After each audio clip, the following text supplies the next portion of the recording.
And when the mail call come, during count time, you had to get on your bunk. We'd be looking at the door, because that's where they slide it under the door. If you don't get one, your heart just drops.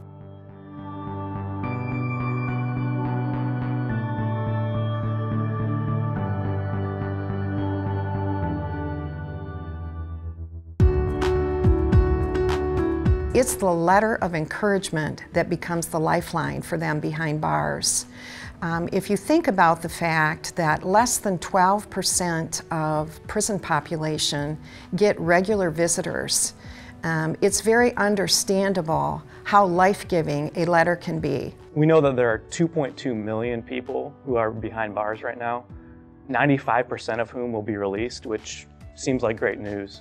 But then we know that 2 out of 3 of those who are released will be rearrested. For a long time, our society's been asking the question, how do we lock bad people up? But here at Crossroads, we want to ask the question, how do we send good people home? Prison can be a pretty hard, dark place. And a word of encouragement from somebody on the outside is gold. It just carries you through. Man, the letter is huge, man. I felt like a baby on Christmas morning every time I got a letter. That's how excited. It was like having something precious like a jewel or a diamond. Friends, nobody wrote back. Family, nobody ever wrote back. And I married, was my Bible instructor for several years. She was like a second mom that was just there for me. You know, if I was going through something, she wanted to know what was going on and spiritually hold my hand through the process. I didn't really know who Jesus was. And that was something that I had to learn while I was incarcerated. And a big part of that was through the Crossroads and their mentorship and the lesson plans that were sent and the conversations that went back and forth. A letter in the mail is the high point of my week when I receive those lessons. It's something I feel the Lord has called me to. I have some educational background in Bible training and teaching, and this is just a beautiful fit.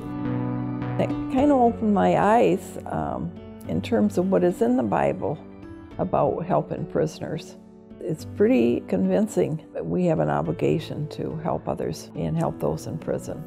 It gives me a sense of connecting with the prison ministry, especially when I sit there and open letters that are being sent in and seeing where all the lessons come from all over the country. Today we have over 30,000 students that are working with over 5,000 volunteers through a mail-based Bible correspondence course. Inmates will get connected to a mentor.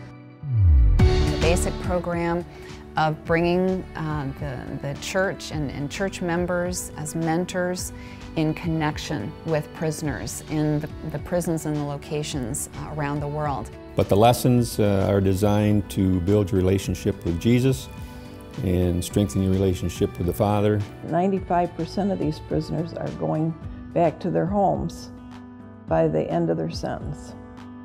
And I think it's all of our responsibilities to help them go back successfully.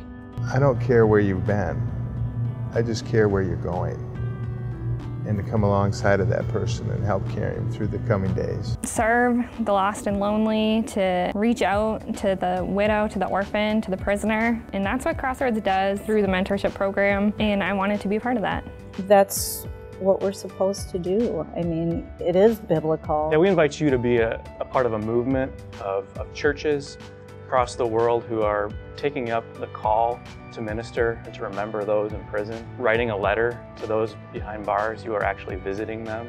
And when we do that, we are fulfilling a call from Jesus. Today, I would invite you to respond to that call by becoming a mentor, coming alongside a student as they begin to learn about God, study His Word, and apply those truths to their lives.